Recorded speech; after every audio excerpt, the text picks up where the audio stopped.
Hello प्यारे विद्यार्थियों, नमस्कार। आप सभी का स्वागत किया जाता है हमारे कृष्णा क्लासेज में। आप सभी को पता है आपके चतुर्थ श्रेणी के लिए जल्दी ही आपका इसका फॉर्म आने वाला है। इसके लिए हम राजस्थान जी की जो इंपॉर्टेंट प्रश्न है उसके साथ चर्चा करेंगे और आपका पहला ही प्रश्न अपन शुरू कर रहे हैं। और अगली वीडियो आपकी रीड की क्लास की होगी, अगली वीडियो आपकी रीड की होगी, है ना। यह आपकी चतुर्थ श्रेणी से रिलेटेड है। चलो हम चलते हैं अपने पहले प्रश्न की ओर। अभी तक आपने कृष्णा क्लासेज को सब्सक्राइब नहीं किया तो सब्सक्राइब कर लें और बेल आइकन को भी प्रेस कर दें ऐसे वीडियो देखने के लिए। पहला प्रश्न आपके सामने है, राजस्थान में रेड क्लिफ रेखा की लंबाई कितनी है। पहले तो यह बात है कि सभी को पता है रेड क्लिफ रेखा कहाँ कहाँ से गुजरती है, पर काफी बच्चों को नहीं पता इसकी लंबाई कितनी है। ऑप्शन नंबर है 1055 किलोमीटर, ऑप्शन नंबर बी है 1070 किलोमीटर, ऑप्शन नंबर सी है 1085 किलोमीटर, ऑप्शन नंबर डी है 1090 किलोमीटर। जल्दी से बता दीजिए आपका पहला ही प्रश्न का राइट आंसर। पहले ही प्रश्न का राइट आंसर क्या होने वाला? बिल्कुल जी, बी आंसर होने वाला 1070 किलोमीटर। बिल्कुल जी, पहला ही बी आंसर होने वाला है 1070 किलोमीटर। अगला ही प्रश्न आपके सामने आपका दूसरा प्रश्न आ रहा है। दूसरा प्रश्न आपके सामने स्क्रीन पर, 4 जून 2005 को कौन सा संभाग बना था जो नवीनतम संभाग के नाम से जाना जाता है? 4 जून 2005 को, अभी का नहीं पूछ रहा मैं, 4 जून 2005 का वो पुराने वाला जी का वही आएगा अभी तक। ऑप्शन नंबर है उदयपुर, ऑप्शन नंबर बी है जोधपुर, ऑप्शन नंबर सी है कोटा, ऑप्शन नंबर डी है भरतपुर। 4 जून 2005 को कौन सा 4 जून 2005 को कौन सा संभाग बना गया? बिल्कुल जी, दूसरे प्रश्न का राइट आंसर आपका बी होगा, भरतपुर संभाग। भरतपुर संभाग। अगला ही प्रश्न आपके सामने आपका तीसरा प्रश्न शुरू कर रहा हूं। तीसरा प्रश्न आपसे है, क्षेत्रफल की दृष्टि से सबसे छोटा संभाग कौन सा है? सबसे छोटा संभाग। ऑप्शन नंबर ए है बांसवाड़ा, ऑप्शन नंबर बी है जोधपुर, ऑप्शन नंबर सी है कोटा, ऑप्शन नंबर डी है भरतपुर। सबसे छोटा संभाग, क्षेत्रफल, सबसे क्षेत्रफल की दृष्टि से सबसे छोटा संभाग, जल्दी से बता दीजिए। भाई देखो, बांसवाड़ा था पर अभी नहीं है, इसलिए ये पहला ईयर था। अब आपका होगा भरतपुर संभाग। सॉरी, ये तीसरा प्रश्न है ना, पूरा ही डिलीट किया हुआ है, पूरा ही, क्योंकि ये प्रश्न में बांसवाड़ा जो हुआ ना, बांसवाड़ा पहले था पर अब नहीं है, इसलिए इसको प्लस को डिलीट कर दिया गया और अगले ही पेज में इस प्रश्न को लाया गया है। ये तीसरा प्रश्न, निम्नलिखित में से राजस्थान के कितने जिले में थार का रेगिस्तान फैला हुआ है? यह प्रश्न रेगिस्तान में फैला हुआ है, और कौन सा थार का रेगिस्तान? थार का रेगिस्तान। ऑप्शन नंबर है 11 जिला, ऑप्शन नंबर बी है 12 जिले, ऑप्शन नंबर सी है 14 जिले, ऑप्शन नंबर डी है 16 जिले। तीसरे प्रश्न का राइट आंसर आपका बी होगा, 12 जिले। 12 जिला है ना, वो आपके थार के रेगिस्तान में फैले हुए हैं। अगला ही प्रश्न आपके सामने आपका चौथा प्रश्न है, थार मरुस्थल के संदर्भ में पौरबोलिका क्या है? ऑप्शन नंबर ए खड़ीना, ऑप्शन नंबर बी है तालाब, ऑप्शन नंबर सी है बावड़ी, ऑप्शन नंबर डी है बालू का स्तूप। जल्दी से बता दीजिए, जल्दी से चौथे प्रश्न का। बिल्कुल जी, चौथे प्रश्न का आपका राइट आंसर होने वाला डी, बालू का स्तूप। अगला ही प्रश्न आपके सामने आपका पांचवा प्रश्न शुरू हो रहा है और पांचवा प्रश्न आपसे है, अरावली किस प्लेट से अलग हुई है? अरावली पर्वत किस प्लेट से अलग हुई है? ऑप्शन नंबर ए है Eurasian plate, option number B है aluminium plate, option number C है Arabian plate, option number D है उपयुक्त में से कोई भी नहीं। जल्दी से बता दीजिए, जल्दी से बता दीजिए। एल्युमिनियम प्लेट आपका बी आंसर होने वाला है। बिल्कुल जी, एल्युमिनियम प्लेट। आपके सामने आपका छठा प्रश्न आ रहा, बांसवाड़ा व डूंगरपुर के मध्य, बांसवाड़ा व डूंगरपुर के मध्य भूभाग किस नाम से जाना जाता है? यह प्रश्न काफी बार आया हुआ है राजस्थान हर परीक्षा में। राजस्थान जो बेसिक जानकारी है यह आपको रखनी है। ऑप्शन नंबर ए है गिरवा, ऑप्शन नंबर बी है मेनल, ऑप्शन नंबर सी है बांकर, ऑप्शन नंबर डी है पहाड़ी। बांसवाड़ा व डूंगरपुर के मध्य का भाग, बिल्कुल जी मेवाल कहलाता है। अगला ही प्रश्न आपके सामने आपका सातवां प्रश्न आ रहा है, निम्नलिखित में से मालानी पहाड़ी स्थित है? ऑप्शन नंबर है Jalore Barmer, option number B है बीकानेर है जालोर, ऑप्शन नंबर सी आपका Udaipur Bikaner, option number D आपका उदयपुर जयपुर। सातवें प्रश्न का सभी बच्चे राइट आंसर देंगे जल्दी से। और अभी तक आपने कृष्णा क्लासेज को सब्सक्राइब नहीं किया तो सब्सक्राइब कर बेल आइकन को भी प्रेस कर दे और अपने दोस्तों की भी क्लास से शेयर करें। बिल्कुल जी, आपका पहला प्रश्न राइट आंसर होगा जालोर और बाड़मेर। आप जालोर को किसके लिए प्रसिद्ध है? सुंदा माता पर्वत जालोर, सुंदा माता पर्वत जालोर के लिए प्रसिद्ध है। बाड़मेर किसके लिए प्रसिद्ध है भाई? दरियाना धोरा बाड़मेर के लिए प्रसिद्ध है। और बीकानेर आपके ऊंट के लिए प्रसिद्ध है। राजस्थान में सबसे ऊंचा पर्वत किस जिले में है? सबसे ऊंचा पर्वत option number A Sirohi, option number B है झुंझुनू, ऑप्शन नंबर सी है उदयपुर, ऑप्शन नंबर डी है श्री गंगानगर। भाई झुंझुनू में नहीं है, उदयपुर में नहीं है, श्री गंगानगर में नहीं है। आपका राइट आंसर होगा सिरोही। बिल्कुल जी, सिरोही में होगा। अगला ही प्रश्न आपके सामने आपका नवा प्रश्न आ रहा है। नवा प्रश्न, राजस्थान के किस जिले में जारगा का पर्वत है? जल्दी से बता दीजिए। नवे प्रश्न का राइट आंसर, राजस्थान के किस जिले में जारगा पर्वत है? ऑप्शन नंबर है बाड़मेर, ऑप्शन नंबर बी है राजसमंद, ऑप्शन नंबर सी है उदयपुर, ऑप्शन नंबर डी है भीलवाड़ा। जारगा, बिल्कुल जी, जल्दी से बता दीजिए। ये इस पर्वत का आंसर मैंने पिछली वीडियो में बताया हुआ है आप सभी को। जारगा पर्वत है, जल्दी से बता दीजिए। अब देखो, दो में से आंसर बताना कि तो राजसमंद के उदयपुर, दो में से एक आंसर बताना बस। जल्दी से जारगा पर्वत का आंसर दे दीजिए। अब ये पर्वत कल बताया हुआ प्रश्न है, इसलिए मैं वापस नहीं बता रहा हूं, दो के ही आंसर दे रहा हूं आपके। 10वां प्रश्न आपके सामने आ रहा है। 10वां प्रश्न, निम्नलिखित में से बांस मुख्यतः कहां पाए जाते हैं? बांस बांस बांस कहां पाए जाते हैं? Option number A Udaipur, option number B है बांसवाड़ा, ऑप्शन नंबर सी है अलवर, ऑप्शन नंबर डी है नागौर।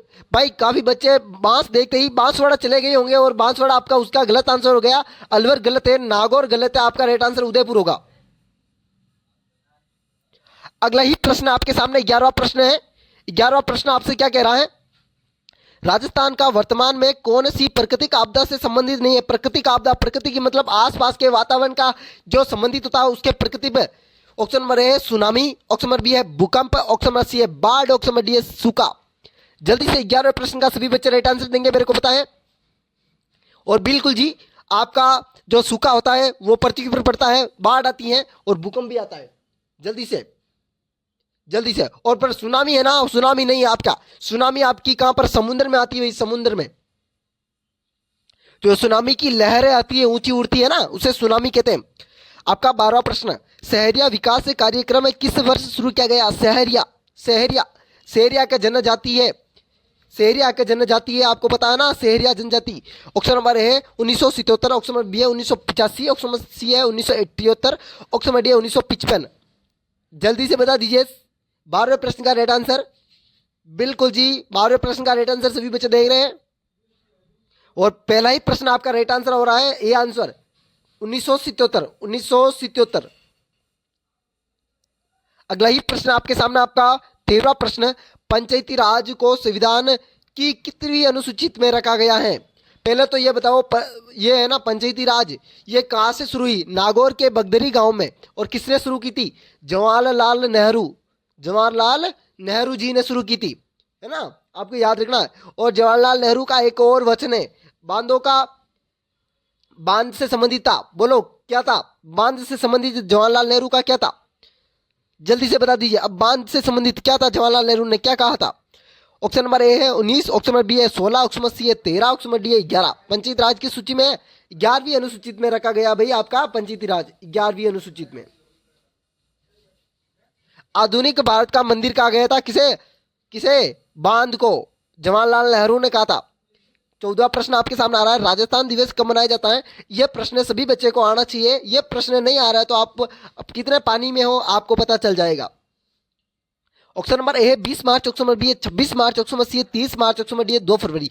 आप सभी ने आंसर क्या होगा? सर ये मार्च दे के ही मैंने मार्च आंसर कर देता हूं, पर मार्च 3 जगह लिखा हुआ है, इसलिए आपको पूरी डेट याद रखनी पड़ेगी, 30 मार्च 1947। बिल्कुल जी, आपका होगा सी आंसर।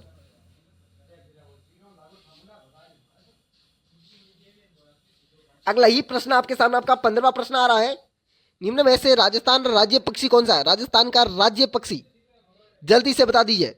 ऑप्शन नंबर है गोडावण, ऑप्शन नंबर बी है कोयल, ऑप्शन नंबर सी है हिरण, ऑप्शन नंबर डी है पपैया।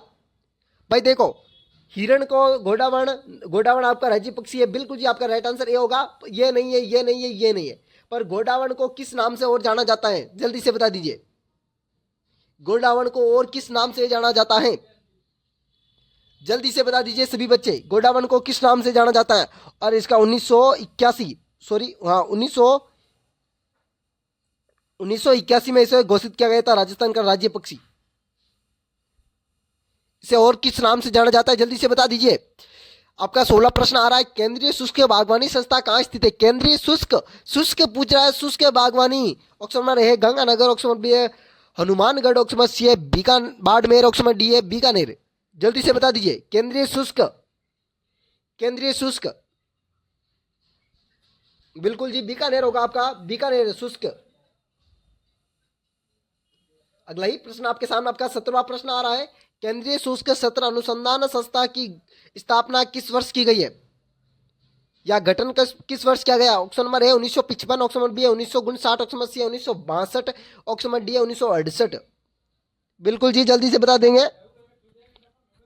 बिल्कुल जी, केंद्रीय शुष्क अनुसंधान केंद्र 1955 में।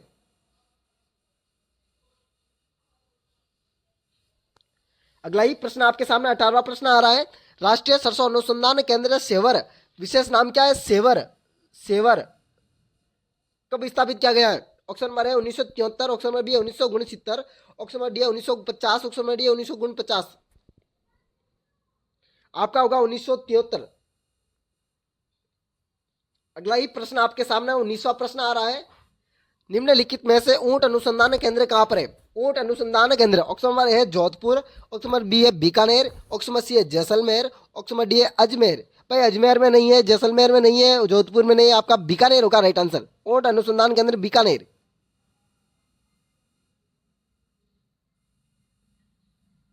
अगला प्रश्न आपके सामने अंतिमवा प्रश्न, 20वां प्रश्न। सामाजिक के कार्य शोध केंद्र किस स्थान पर है? सामाजिक कार्य शोध केंद्र किस स्थान पर है? तोलेनिया, option number A, option number B है विराटनगर, ऑप्शन नंबर सी आपका टाटगढ़, ऑप्शन नंबर डी है परबतसर। परबतसर आपका नागौर में आता है, जहां पर पशु मेला बढ़ता है। सबसे बड़ा पशु मेला परबतसर नागौर में होता है। और आपका तोलेनिया राइट आंसर होगा। बिल्कुल जी 20वें प्रश्न का राइट आंसर ए होगा। इसी प्रकार का वीडियो देखने के लिए हमारे कृष्णा क्लासेज जो सब्सक्राइब और बेल आइकन को प्रेस कर दे। चलो हम चलते हैं, अगले वीडियो में मिलते हैं। आपको रीड की क्लासों के साथ किसी प्रकार की वीडियो पीडीएफ चाहिए, पीडीएफ तो मेरे को इस नंबर पर मैसेज कर देना 8290620289 पर।